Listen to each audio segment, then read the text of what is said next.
Hello guys, we are back with our next lecture. In this lecture, let us go through the next question. So this question belongs to GATE CSC 1995 guys. The question is the number of elements in the power set of S, that is nothing but P of S is. So basically this question could be solved in two different ways guys. So the first way is a directly formula based method and the second way is you need to solve it step by step. So the first thing that you should observe is how many elements are inside it guys. So this is element number 1.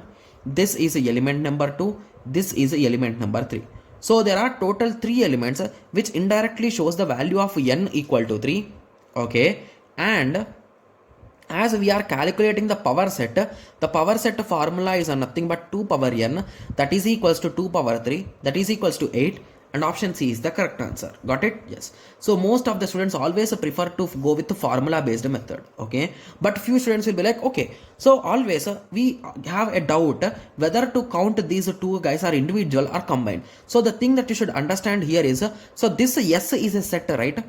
Yes. So inside that there is one set which is containing 5.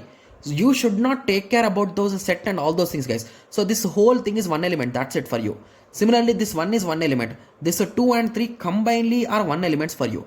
So in total 3 elements are inside this set, that's it. You don't know interior set, you know how many elements are inside, that's it. Okay, yes. So let us try to write the combination also, because most of the students will be like, right, so in first power set, don't take any guy guys. So in the next subset, take this first guy and don't take, take this last guy and don't take anyone. So in that way, if you take, you will end up with these many combinations guys. So I think everyone understood, right? So how exactly I'm writing in terms of digital logics, right?